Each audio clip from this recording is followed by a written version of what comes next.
Ya, kalau dari sedikit pengantar, ini adalah laporan keuangan beda juga Bank Syariah di Bank Syariah Indonesia.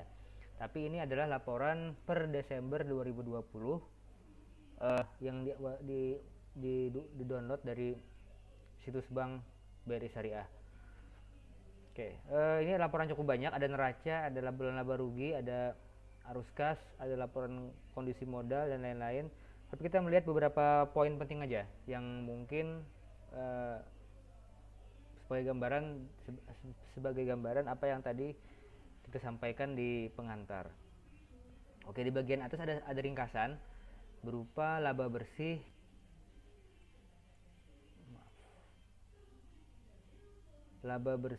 aset sama pembiayaan. Oke.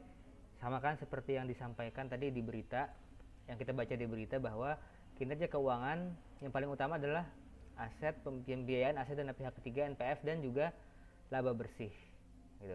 Karena NPF seperti kita sampaikan tadi saya sampaikan di video sebelumnya bahwa adanya aset pembiayaan DPK ini dan NPF yang rendah, ujung-ujungnya adalah laba gitu. Jadi semua indikator keuangan dari asetnya naik, pembiayaannya naik dari 27 triliun ke 40 triliun, dana pihak ketiga, orang yang menyimpan dana di bank 34 triliun sekarang naik di 49 triliun, otomatis asetnya pun juga bertambah jadi 58 triliun dari 43 tahun sebelumnya.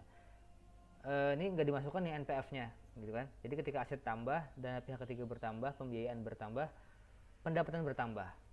Ya, sekarang tinggal nanti di perusahaannya apakah dengan pendapatan bertambah, pembiayaan yang naik, otomatis pendapatan bertambah dengan catatan NPF turun ya. Apakah laba yang naik atau tidak? Bisa jadi laba itu turun. Ada beberapa hal, misalnya nanti misalnya ada beban biaya ya, cadangan dan lain-lain. Pernah kita bahas di mata kuliah manajemen perbankan syariah.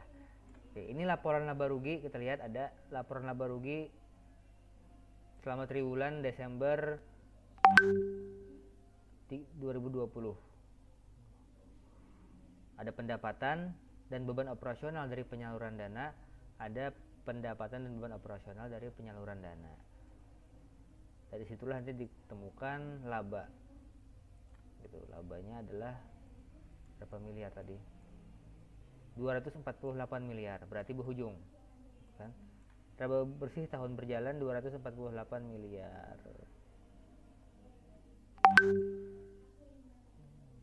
Nanti dari keuntungan itu ditentukan lagi, dibagi kepada pemilik saham.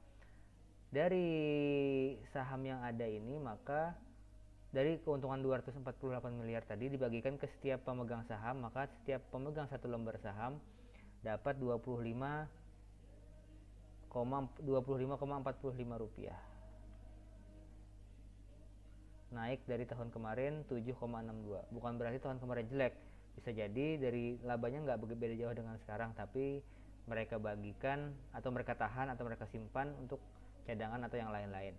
Jadi sekarang 25 rupiah per saham. Jadi kalau punya satu lot itu kan 100 lembar, berarti 25 kali 100 2.500 rupiah, ya lumayan lah.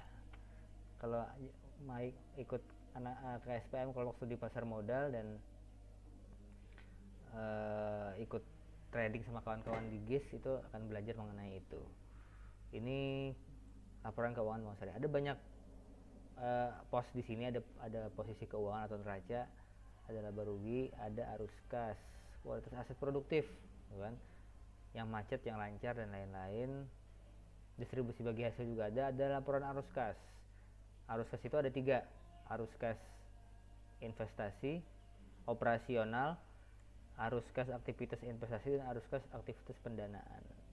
Investasi berarti dia menyalurkan dana ke orang lain, pendanaan dapat dari orang lain yang menyimpan dana di situ. Oke, seperti itu ya. Ini sebagai pelengkap.